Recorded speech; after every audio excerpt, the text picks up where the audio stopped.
Hello and welcome to episode 490 of the official EstablishTheRun.com podcast. My name is Adam Levitan, as always, joined by Evan Silva for a Thanksgiving edition of the AFC Team by Team pod. Evan, how's it going?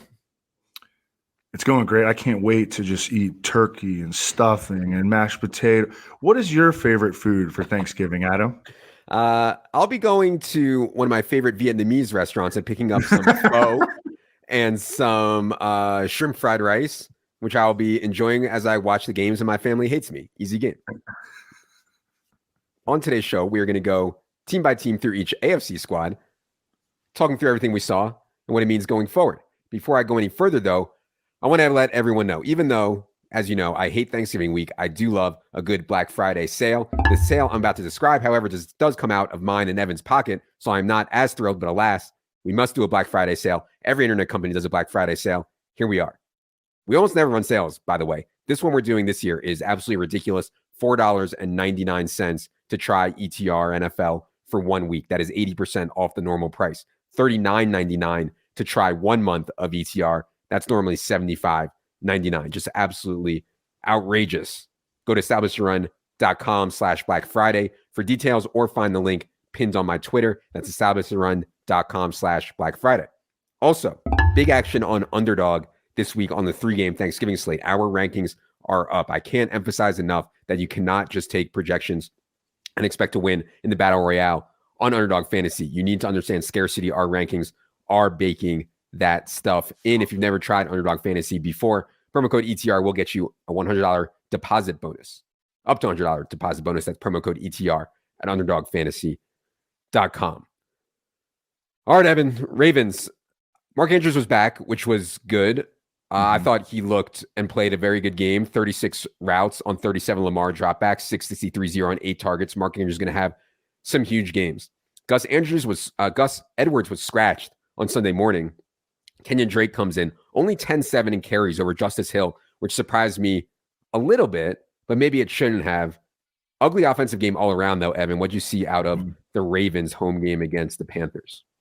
Yeah, and Lamar has just not been putting together monster box score games, for a while at this point. And, I mean, there's been a lot of – first of all, the Ravens started out with a thin pass catcher core. They started out the season with a thin pass catcher core. There's been attrition in that pass catcher core. Guys have sort of randomly stepped up at certain points. It was Devin Duvernay for a little bit. Isaiah Likely has popped up. Demarcus Robinson popped up in this particular game. But there has really been, and especially with Mark Andrews banged up lately, there has been no consistency from the pass catchers. And I think that has something to do with it. Lamar Jackson did rush for a touchdown in this game, but he also has not been stringing together the 80, 90, 100-yard rushing efforts that we've kind of gotten used to. The offense just sort of hit like a little bit of a bump in the road here for a variety of reasons. Look, man, not that Rashad Bateman was lighting the world on fire, but they needed him, and he's out for the year now, obviously, and that was a big loss, I think, for them was Rashad Bateman. We'll see on Gus Edwards' status going forward as well. A little concerning that he wasn't ready as they came out of their bye. And they've acknowledged that, their thinness in the pass catcher core by signing guys like Deshaun Jackson, who, I mean, what did he make it through a couple of routes in week 9, had the week 10 bye, didn't get back even last week. They say they're hoping they get him. But I mean, that's the point that they've reached where they're like hoping that they can get Deshaun Jackson back to play in this game. Let's go to the Buffalo Bills. Everybody's going to say that Bills kind of offense laid an egg here because it was snowing. They didn't get to practice. They flew out to Detroit late. Josh Allen has a UCL injury, yada, yada, yada. I don't know, man. Teams are allowed to just have a bad day. And I kind of think that's what happened to the Bills. If you want to make a larger argument that there's something wrong with Josh Allen and the Bills offense, I'm open to hearing it. I'm just really, really skeptical there. We did just bet Josh Allen over 262.5 pass yards in this Thursday game against the Lions. But I'm curious, Evan, do you think that this game against the Browns in Detroit was a blip on the radar for the Bills, or do you have any concerns about their offense right now? I think it is more likely that it was a blip than anything. He could be dealing with some problems, I suppose, with his arm, Josh Allen. But I think he's just going to absolutely rip it up on Thanksgiving, and we're going to forget about that pretty quickly. But, to that point, Josh Allen had not had a fantasy game below 19.6 fantasy points on the season, and he scored, 12 and a half? Yeah. Yeah. So, but I think he's going to bounce back big time against the Lions, giving up the most points in the league, not going to have Jeff Okudah. I'm very excited for Josh Allen on Thanksgiving. I mean, Steph Diggs was arguing, or not arguing. I don't know what was going on. He was talking to Sean McDermott in a very heated manner on the sideline. They were kind of hugging each other, and Steph Diggs was clearly very upset. I assume it was about not getting the ball. Steph Diggs did start getting the ball a lot more after that. By the way, they made this trade for Nyheim Hines. Not that they gave up a lot, but Nyheim Hines really has barely played. James Cook got 11 carries and 2 targets in this game. Thought that was notable. We'll see on the Hines stuff going forward. Bengals. Joe Mixon suffered a concussion relatively early in this game. I want to note that Chris Evans was out with a knee injury in this game, but he was listed questionable, so maybe he was close. So they went with Pirine, though, Samaje Pirine, who has been ahead of Chris Evans all year. In the second half, it was Samaje Pirine, 11 opportunities, Travion Williams, 3. So we'll see on the status of Mixon. We'll see on the status of Chris Evans, but obviously Pirine, I think, is a short-term priority add. Evan had a really good call on the T. Higgins game. T. Higgins played his ass off on Sunday against the Steelers. What do you see out of the Bengals? Pretty much what you just said. But, T. Higgins, he can be an alpha. He was an absolute alpha in this game. Tyler Boyd was catchless until very late in the game, which was very surprising. He had a decent number of targets, but just wasn't connecting early in the game. He made a couple of big plays late in the game, though, but he finished with a pretty poor fantasy effort. They've been playing a lot of Trent Irwin in the absence of Jamar Chase. What does it sound like to you on Jamar Chase? I think he's not going to be back this week, but he could be back in week 13. They're going to give him a chance to practice and then determine right late in the week, I think. The original date that I saw was December 4th, and that seems really realistic to me on Jamar Chase. And by the way, I hate myself. I always play Burrow stacks, right? Because Burrow's ceiling is actually hard to capture by a lot of models. His ceiling is so ridiculous. It's hard to even, like I said, it's hard to even capture it with the data. And man, I didn't play it because Jamar Chase was out, and I was just he needs Jamar Chase to access that ceiling. But I was wrong. I mean, Joe Burrow had another huge ceiling performance here, even without Jamar Chase and without Tyler Boyd. I love Joe Burrow, man. God, so good. Cleveland. So David Njoku was back in this game, and maybe too early because they really just eased him back in. Only 19 routes on 45 dropbacks for David Njoku. That said, I thought he looked pretty good, and I think they'll keep ramping up his role. Harrison Bryant ran 26 snaps in this game, so I wouldn't be panic dropping David Njoku or anything like that. If he's out there on waivers, I would consider adding him, see if his role can get better, especially with Deshaun Watson coming back. Evan, what do you see out of the Browns game in Detroit against Buffalo?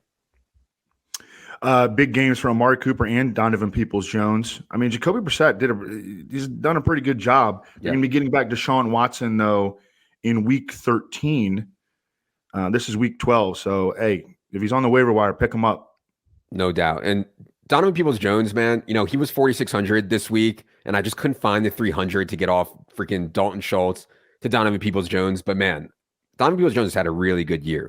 Not just a random deep threat, consistently playing good ball. So, shout out Absolutely. He's been one of the most consistent receivers for the last 6 weeks, in the NFL. I mean, and that's not really how he profiled coming out of college, but he's played a lot of good snaps for the Browns this year. Broncos, we've talked about the Rams offense being, so broken. Broncos are now 25th in yards per play, 32nd in touchdowns per game, dead last, 32nd in points per game. I try to get myself going about Courtland Sutton in good spots, Greg Dulcich in good spots. It's just broken, man. And now after they played Melvin Gordon ahead of Javonte Williams for much of the year, now they just decide to cut Melvin Gordon, even with Chase Edmonds out with an ankle injury. Their running backs going forward, Evan, are Latavius Murray, Marlon Mack, and Devine Ezigbo, probably up off the practice squad. I mean, I guess you can add Latavius Murray. I wouldn't be excited about it. It would be a desperation thing for me. What do you think about Latavius going forward? Anything else on the Broncos? Just a guy who's going to get carries. So, that's what some people need at this point with all the injuries around the league. If you went a little soft on RBs in your draft, like these are the guys that you're looking at. So I don't know. I had a really good a team in the Wildcat with like I think I got as high up as like 30. Did Dinkmeyer won the Wildcat? He won the Juke, not the Wildcat. He won the Juke. Yeah. I got it up as high as like 30th in the Wildcat with like the second half of the late afternoon games going on. And it's just anything from Russ. Yeah. And I think he finished with like 10.5 fantasy points. I mean, just totally dead. I mean, the offense is just totally dead, and they're never going to be pushed because their defense is so good. It's a really poor fantasy situation every single week for Denver. And I know there was a lot of weather out there. It was beautiful here in Denver on Sunday. And they had a home game against the Raiders. It was like sunny and 55 degrees, no wind. There was like no excuse for Russ whatsoever there not to have a good game. There's a funny meme going around, by the way. I don't know if you've seen it. They're tracking how many bathrooms Russ Wilson has in his house for his touchdown passes this year. And currently bathrooms are a favorite. He has some like ridiculous house up in Cherry Hills. So yeah. Houston. Dameon Pierce is going to have these games. I know we talked about it a little bit on the NFC pod, but when your team is so bad, I mean, you are taking on a ton of systemic risk when you play Dameon Pierce. This is what can happen. 10 carries for 8 yards, and then he's not a huge threat in the pass game. 290 on 3 targets. Seems like the Texans have had enough of Davis Mills. I heard rumors that they were thinking about going to Kyle Allen here. I think that was reported out there. Not going to make a difference. Anything for you on the Texans here? Oh, Dameon Pierce had been sort of avoiding, getting just absolutely crushed by game script. Finally caught up with him here. The Texans just could do nothing on offense, and that's just kind of how it's gonna go at times. I think for Dameon Pierce because he gets a little bit of passing game involvement, but it's never going to be like 6-7 catch games where he can overcome a just thoroughly incompetent rushing effort. And it's not down the field. There's a big difference between a running back target that is like a little swing pass where a linebacker's in your face and what Christian McCaffrey or Alvin Kamara or Austin Eckler do. Like there's a big difference from that. Not all running back targets are created equal, and Dameon Pierce's I don't think are worth a ton. And the other thing I just want to say about the Texans stuff, like one of the reasons Brandon Cooks consistently used to look good on a weekly basis because he had this huge target share. Nico Collins, you can make cases outplayed Brandon Cooks, or at least they look to him more. And now Chris Moore is also getting in the mix too. And so if you have 3 guys that can command targets for Davis Mills or Kyle Allen, like it's just not going to be pretty. Let's go to the Colts. So Deion Jackson was back for this game for the Colts, and that did hurt Jonathan Taylor a little bit. Deion Jackson came in, ran 9 routes, caught 4 balls on 4 targets. Did Deion Jackson. Jonathan Taylor ran 23 routes, 4 targets himself. That said, obviously, like the way they're using Jonathan Taylor now and the way they're running offense now with Matt Ryan is like really, really good. Pittman and Paris were both decent in this game. Colts had a real good chance to win this game against the Eagles. That would have been a really good win for Jeff Saturday. Couldn't quite get it done. What do you see out of Colts game against the Eagles? Yeah, I think it's just still abundantly clear that Jonathan Taylor is the centerpiece of the offense with Jeff Saturday at quarterback, at head coach. And then at quarterback, Matt Ryan is so much better for Michael Pittman and Paris Campbell. I think you could start Paris Campbell with confidence at this point, and Michael Pittman too. I mean, this was a tough matchup, and he got out of there with 6 for 75. Like that's really good production against the Eagles secondary. Yeah, no doubt. Jacksonville was on a bye. They'll come out of their bye for a home game against the Ravens. Anything for you, Evan, on the Fighting Trevor Lawrence, Travis Etienne? They have a bunch of pieces that I actually like playing, man. Like Etienne, Ingram, Zay Jones, Etienne, Ingram, Christian Kirk. I think are all viable on a weekly basis. Anything for you on Jacksonville, Evan? No, I mean coming off the bye, it'll be interesting to see how their second half goes. Chiefs. So this game, Juju was out with a concussion. Mecole Hardman is out on IR now with the abdomen injury. Kadarius Toney ran 9 routes and then hurt his hamstring. Again, this dude just cannot stay on the field. That left them with Justin Watson for 37 routes, MVS for 29 routes, Sky Moore 16 routes. I want to highlight Sky Moore here for a second because a lot of people have a chance to pick him up. He only ran 16 routes, but he did get 6 targets, and I thought he played a pretty good game. What do you think about adding Sky Moore here, Evan? I know there's a lot of moving pieces with all the injuries. I would say yes. McCole Hardman is out for the year, or at least he went on IR. I think it's just a 4-game IR, but I could be wrong. I could be wrong. Okay. Tony is now on the shelf with an injury that he's been dealing with for forever. So, yeah, I mean, now all of a sudden there's opportunity. I think that Sky Moore, when he has not put the ball on the ground, when he's gotten opportunities, I think he's looked pretty good. So, and now he's going to get more opportunities. So in a Patrick Mahomes offense, it's pretty commonsensical. I thought Pacheco ran really well here. It was a great matchup for him. But I think he's going to be their lead back going forward. Clyde Edwards-Helaire has a high ankle sprain. Right. Yeah, I was going to mention that Clyde Edwards-Helaire, I expect him to miss some time with a high ankle sprain. Pacheco is balling, okay? And Jerick McKinnon, if he's on waivers, I think he should be added as well, as it turns into a 2-man backfield instead of 3. McKinnon, obviously, in negative game scripts, if they have them, is going to play a lot more. The Kelsey stuff. I just want to talk about Kelsey for a second here, just from a strategical standpoint. I hope that even though Evan was all in on Kelsey and I was skeptical on a lot of the Kelsey stuff, I still think that, and I took a ton of Kelsey in best ball and stuff like that, because the positional scarcity is like, you cannot underestimate it. Everybody else is trying to scrape 2 things together that they can't figure out with guys like Dalton Schultz and whatever. Travis Kelce's averaging 7.4 more points than any other tight end. It's hard to describe how valuable that is, especially in best ball. And so I just wanted to put that out there on Travis Kelce from like a strategic. He's just completely outrageous. Like, it's really hard to have a Travis Kelce team on underdog and not be advancing, because he's so much better. You're just crushing everybody every week in one spot. So yeah, I want to say something about Patrick Mahomes too. This throw that he made to Jody Fortson down the right sideline, like, you know, a lot of times people will talk about, oh, he put it where only his receiver could catch it. He literally put it to where the receiver, tight end, Jody Fortson, like all he could do was catch it. I mean, this was one of the most insane throws I've ever seen. And I feel like people should be talking that throw up. So Jody Fortson, all he could do was catch it. Like, that's the only play that he could make.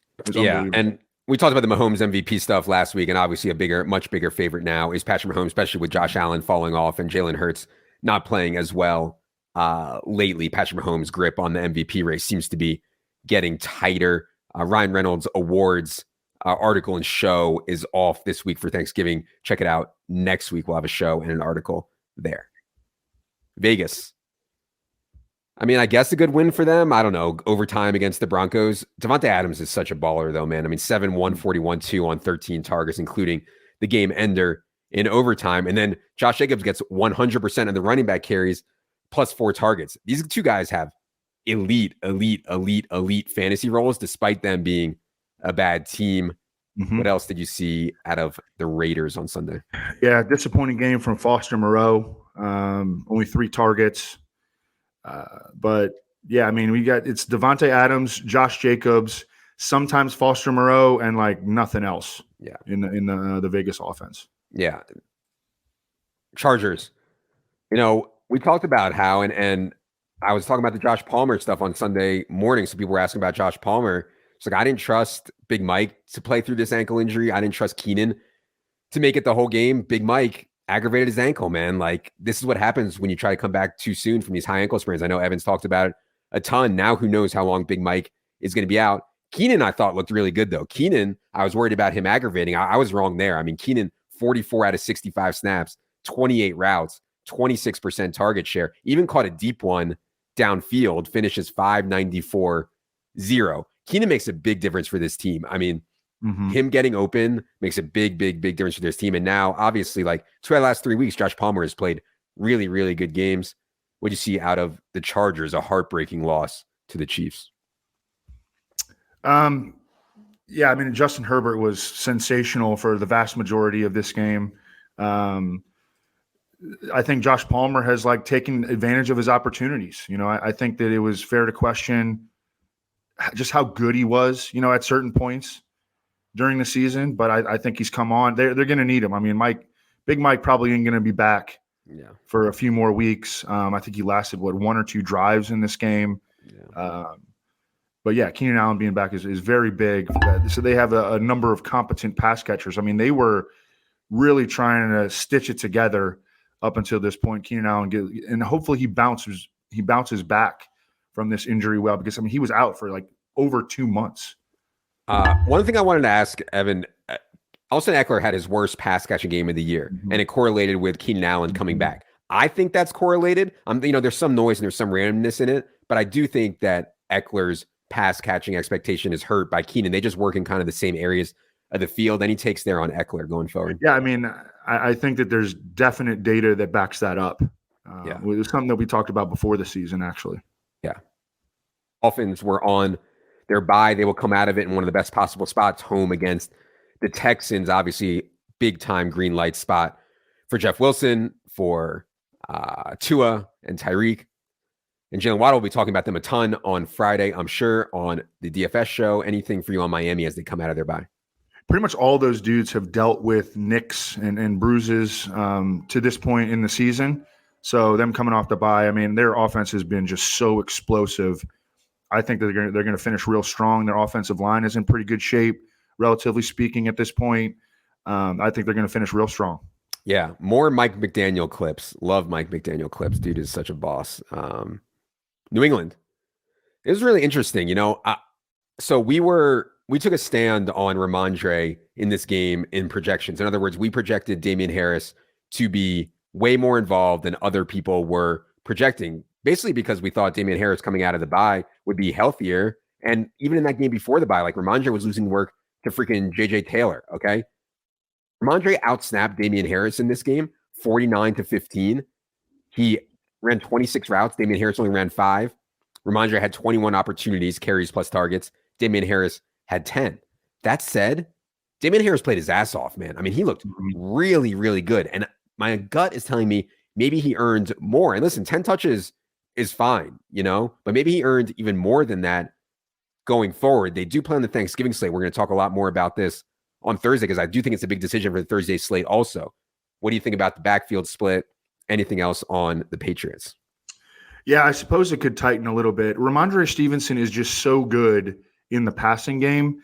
I saw in Football Outsiders, I think according to their running back receiving DVOA, he's like the number 2 running back in the league, behind like Christian McCaffrey or something like that. I mean, he's been having a sensational season in the passing game. He's a really good blocker. He led them in receiving in this game.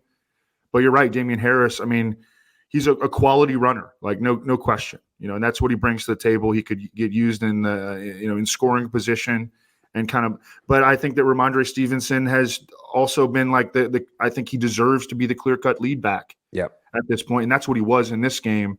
So I think you just keep riding him. In the passing game, it's Jacoby Myers and then a bunch of rotational receivers. We'll talk about that on the Thanksgiving preview show. And then at tight end, although Jonnu Smith had a decent game here, Hunter Henry ran 26 routes and Jonnu Smith ran 11. So I don't know. This is all stuff we'll talk about on the Thanksgiving preview. Yeah, pass game is just so uninspiring. But yeah, I don't want to say bad things about Ramondre. Obviously, I love Ramondre. It's just, I always feel like maybe it's just like old bias with the Belichick stuff. Like I always feel like Damian Harris could pop up at any time and get like 15 carries. Obviously, that wouldn't be good for Ramondre. No, I mean, I think that's possible too. I mean, Damian Harris, he's a good runner. Jets. I mean, this might have been rock bottom for Zach Wilson. And that's saying a lot because he's had a lot of rock bottom games. But in this game, Zach Wilson was 9 of 22 for 77 yards and no touchdowns, took 4 sacks. I get it was a tough spot playing at Foxborough. Patriots and Belichick were off a bye. I get it. But now they're talking about maybe we might switch quarterbacks. To who? I don't know. But I think someone else, Flacco, Mike White, who knows, someone else might give them a better chance to win football games because they are legit like a good football team other than the quarterback position. What do you think about making a move off of Zach Wilson? How would that affect things? Anything else on the Jets? Yeah, I think they need to. I mean, I think it is clear from what we've seen from Joe Flacco over the last 2 seasons that he's a better option for them. Maybe even Mike White is too. But I think that Joe Flacco, based on what we've seen from him, is clearly a better option for them than Zach Wilson at this point. And as we've talked about with the Jeff Saturday stuff with the Colts, like the locker room sentiment around the quarterback, that kind of stuff matters. Mm-hmm. And so I think they're going to make a change. I mean, I do. I don't know if it's going to happen this week, in the middle of the game that they're playing this week or anything like that. But I think that they're going to make that change sooner rather than later. They are home against the Bears this week, right? And so maybe they're like, we'll give Zach Wilson one more shot here, but they better, if they want to make the playoffs, I mean, they better beat the Bears at home, right? So, decision time for Robert Saleh for sure. Pittsburgh, Jaylen Warren got hurt in this game, which is interesting because Najee was already kind of trending up, and we obviously have a huge fade on Najee. We weren't on Najee at all in season long, and that's paid off. But lately, he's played reasonably in the past game. He's run reasonably. He's never going to be efficient or explosive, but especially with Jaylen Warren hurt now, it's hard to find running backs you can project for 25 touches in a game realistically, and Najee has that. What do you think about that going forward, Evan? Anything else on the Steelers? Yeah, Najee, I mean, everything just kind of coalesced for him here in this game because Jaylen Warren went down early, and then Najee Harris had what essentially amounts to like a garbage time touchdown late in the game. But yeah, I mean, you're right. He has been running well. He can play in the passing game. He can handle massive workloads, as we saw him do pretty much all last season. So no Jaylen Warren. I don't think they have any other dude that they want to give the ball to in that backfield.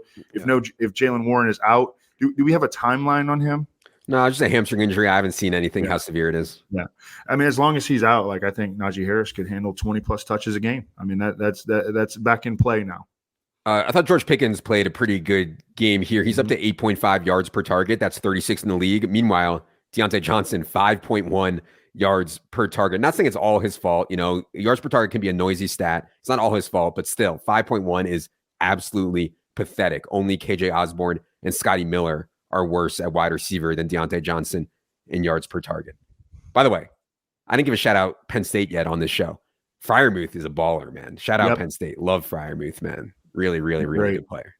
Last one we're going to do here today is the Titans. They actually played the Thursday game last week against the Packers. Treylon Burks continues to come, man. I mean, 2 games since he came off IR, 54% of the snaps. Okay, not great, but 74% of the routes. In other words, Treylon hasn't been out there a ton when they're running. Who cares? When they're dropping back, he's out there 74% of the time, 22% target share, 10, 135, 0 on 14 targets over the last 2 games.